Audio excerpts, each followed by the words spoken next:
அனுராதபுரம் மாவட்டத்தில் 1037 குடும்பங்களைச் சேர்ந்த 3870 பேர் 32 முகாம்களில் தங்க வைக்கப்பட்டுள்ளனர். நாச்சதுவ நீர்த்தக்கத்தின் 6 வான்கதவுகள் திறந்துவிடப்பட்டுள்ளமையால் அனுராதபுரம் மீதுபுர பிரதேசத்தில் பல வீடுகள் நீரில் மூழ்கியுள்ளதோடு பிரதேசத்தின் பல வீதிகளிலும் வெள்ள நீர் தேங்கியுள்ளது.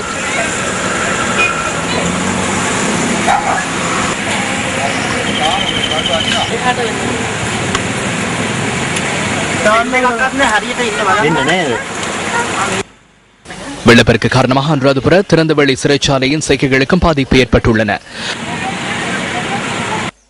தந்திரிமலை போகுட ராணுவ முகாம் அமைக்கப்பட்டுள்ள இடத்திற்கு அருகில் வனப்பகுதியில் உள்ள விவசாய நிலத்தில் 3 நாட்களாக வெள்ளத்தில் சிக்கியிருந்த விவசாயிகள் சிலரை இன்று கடற்படையினர் மீட்டுள்ளனர்.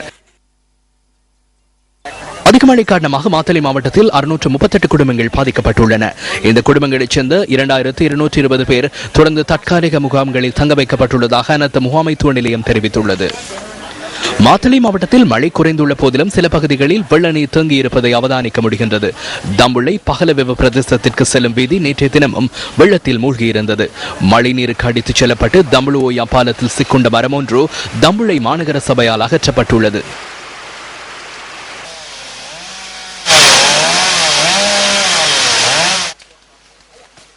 தம்புள்ளை நிரகோல வீதியின் பாலமும் வெள்ளத்தில் அடித்துச் செல்லப்பட்டுள்ளது. பிரதேச மக்கள் ஒன்றிணைந்து தற்காலிகமாக பாலம் ஒன்றை நிர்மாணித்துள்ளனர்.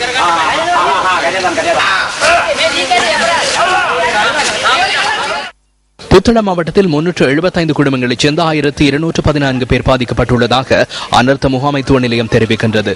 அவர்கள் 12 முகாம்களில் தங்க வைக்கப்பட்டுள்ளனர்.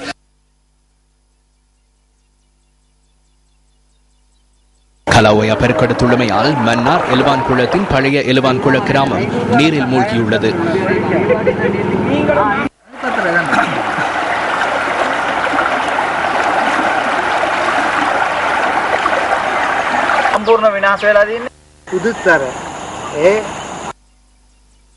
இதேவேளை அனர்த்த முகாமைத்துவ அமைச்சர் மஹிந்த அமரவீர அம்பலாந்தோட்டை பிரதேசத்தில் பாதிக்கப்பட்ட மக்களின் துன்பங்களை கேட்டறிந்தார். இதுவரையும் இவ்வளவு மரணங்கள் இடம்பெற்றுள்ளன. அவர்களுக்காக வழங்கும் இழப்பீட்டுத் தொகையை அதிகரிப்பதற்கு தீர்மானித்துள்ளோம். அந்த தீர்மானத்திற்கு அமைச்சரவை அனுமதியை பெற்றுக்கொள்ள நடவடிக்கை மேற்கொள்ளப்பட்டுள்ளது.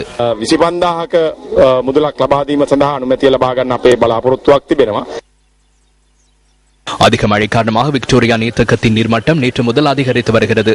விக்டோரியா நீர்த்தக்கத்தின் வான்கதவுகள் தன்னியக்க முறையில் திறக்கப்பட்ட காட்சிகள் இன்று நமது கேமராக்களில் பதிவாகியது.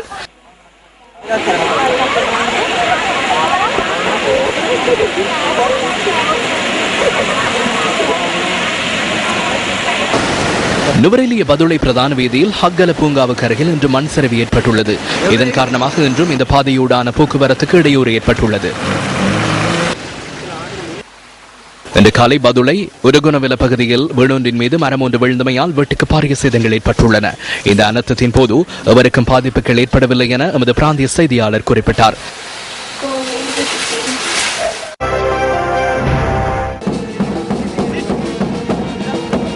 கண்டி போலீஸ் மோப்ப நாய்கள் பிரிவின் வருடாந்த நிகழ்வு இன்று நடைபெற்றது. கண்டி போலீஸ் விளையாட்டு மைதானத்தில் நடைபெற்ற இந்த நிகழ்வில் 57 போலீஸ் மோப்ப நாய்கள் பங்கு பற்றியிருந்தன. மத்திய மாகாண பிரதி போலீஸ் அதிபர் TMD பெரமுன தலைமையில் இந்த நிகழ்வு நடைபெற்றது. நாத்தார் தினத்தை கொண்டாடுவதற்காக முழு உலகமும் தயாராகி வருகிறது. இயேசு கிறிஸ்து அவதரித்த பெத்லஹேம் தேவாலயம் குறித்து இன்றைய தினமும் The Story of the Christmas மூலம் ஆராயப்படுகிறது.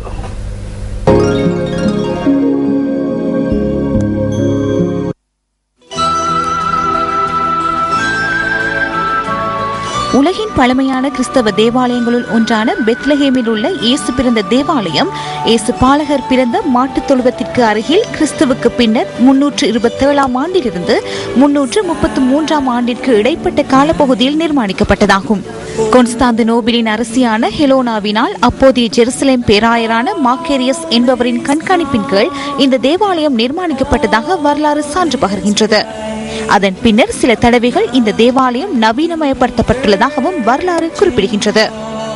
சுமார் 12,000 சதுர மீட்டர்கள் பரப்பளவு கொண்ட இந்த தேவாலயத்தில் கிரேக்க ஆர்த்தடாக்ஸ், ஆர்மேனியா மற்றும் ருமேனிய கத்தோலிக்க சபைகளுக்குரிய வணக்க ஸ்தலங்களும் அமைக்கப்பட்டுள்ளன. இயேசு கிறிஸ்து பிறந்த இடம் இன்று வெள்ளி நட்சத்திரமாக காட்சியளிக்கின்றது. தேவாலயத்திற்கு தாழ்வான நிலப்பகுதியில் சிறிய தேவாலயம் மற்றும் இயேசு பாலகரின் தொட்டில் ஆகியன அமைந்துள்ளன. இது தொடர்பான தகவல்கள் மற்றும் உலகம் முழுவதும் நத்தார் தின ஆராதனைகள் ஒளிபரப்பாகும் புனித கேத்தரின் தேவாலயம் குறித்த தகவல்களை நாளைய தினம் எதிர்பாருங்கள். புத்தளம் உடப்பு நகரில் எழுந்தருளியுள்ள ஸ்ரீ திரௌபதி அம்மன் ஆலயத்தின் வருடாந்த தேர் திருவிழா இன்று நடைபெற்றது. ஸ்ரீ திரௌபதி அம்மன் ஆலயத்தின் வருடாந்த உற்சவம் கடந்த 16ஆம் தேதி கொடியேற்றத்துடன் இனிதே ஆரம்பமானது. தொடர்ந்து 9 நாட்கள் விசேட அபிஷேக அலங்கார பூஜைகள் நடைபெற்றன. இதையடுத்து இன்றைய தினம் பல்லாயிரக்கணக்கான பக்தர்கள் புடைசூழ ஸ்ரீ திரௌபதி அம்மன் தேரில் எழுந்தருளி வலம் வந்தார். இதன்போது பக்தர்கள் தமது நேர்த்திக் கடன்களையும் செலுத்தினர். தடை செய்யப்பட்ட பெருமளவான மீன்பிடி வலைகள் மட்டக்களப்பில் கடற்றொழில் நீரியல் வள திணைக்களத்தினால் கைப்பற்றப்பட்டுள்ளன. மட்டக்களப்பு மயிலம்பாவளி, தன்னாமுனை, ஆறுமுகத்தான் குடியிருப்பு, ஏறாவூர், தம்பானம், வெளிப்பாங்குடாவெளி மற்றும் நரிப்புலாக்கி பிரதேசங்களில் மேற்கொள்ளப்பட்ட சோதனை நடவடிக்கைகளின் போதே இந்த வலைகள் இன்று கைப்பற்றப்பட்டுள்ளன. இதன்போது சுமார் 10 லட்சத்துக்கும் அதிக பெறுமதியுடைய வலைகள் கைப்பற்றப்பட்டுள்ளதாக கடற்றொழில் பரிசோதகர் ஏ ஃபரீத் தெரிவிக்கின்றார். தங்கூசி வலை, முக்கூட்டு வலை மற்றும் இழுவை வலைகள் போன்ற தடை செய்யப்பட்ட வலைகள் பயன்படுத்துவதனால் சுமார் 18 வருட காலமாக பல்வேறு மீன் இனங்கள் அழிவடைந்து வருவதாக தெரிவிக்கப்படுகிறது. இந்த நிலையில் இந்த மீன்பிடி வலைகளை பயன்படுத்திய மீனவர்கள் தப்பிச் சென்றுள்ளதாகவும் நமது பிராந்திய செய்தியாளர் தெரிவிக்கின்றார்.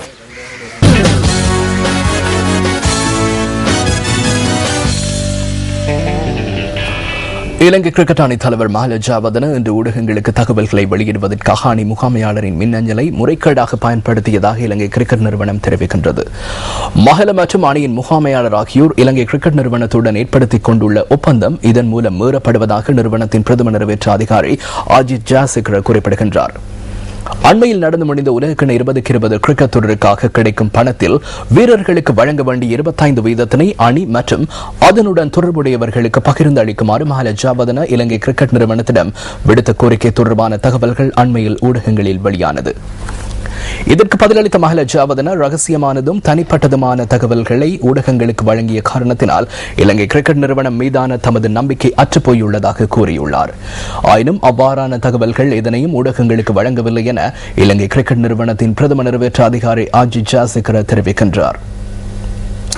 அத்துடன் இவ்வாறான ஒரு நிலைமையின் கீழ் இலங்கை கிரிக்கெட் நிறுவனத்தை விமர்சிக்கின்றமை ஒப்பந்தத்தை மீறும் செயல் எனவும் அவர் சுட்டிக்காட்டியுள்ளார்.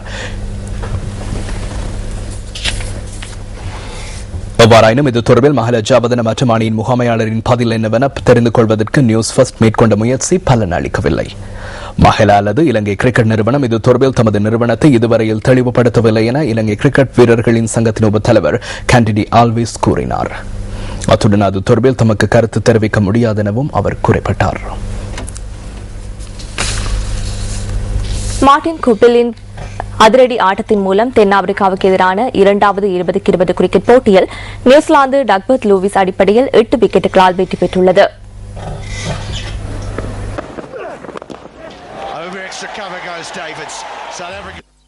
இந்த போட்டி மழையினால் தடைப்பட்டமையால் 19 ஓவர்களுக்கு மட்டுப்படுத்தப்பட்டது. பபலோபாகில் இடம்பெற்ற இந்த போட்டியில் 169 என்ற வெற்றிலக்கை நோக்கி 10க்கு துடுப்பிடத்தாடி நியூசிலாந்து 2 விக்கெட்டுகளை மாத்திரம் இழந்து வெற்றிலக்கை கடந்தது. சிறப்பாக துடுப்பிடத்தாடிய மார்டின் குப்டில் ஆட்டமிழக்காமல் 100 ஓட்டங்களை பெற்றுக் கொடுத்தார். இந்த போட்டியில் முதலில் துடுப்பிடத்தாடிய தென்னாப்பிரிக்கா 19 ஓவர்களில் 5 விக்கெட்டுகளை இழந்து 165 ஓட்டங்களை பெற்றுக் கொண்டது. 3 போட்டிகள் கொண்ட இந்த தொடரில் 2 அணிகளும் தலா ஒரு வெற்றியை பெற்றுள்ளன. Through cover, Guptill's done it. Guptill has won it for New Zealand and he's got 100. That is an incredible knock from Martin Guptill and an incredible finish for the New Zealanders. The series out Martin Guptill. Unbelievable. இத்துடன் நமது 8 மணி பிரதான செய்திகள் நிறைவு பெறுகின்றன. இரவு 10:45 இடம்பெறும் அடுத்த பிரதான செய்திகளோடு மீண்டும் சந்திப்போம். வணக்கம்.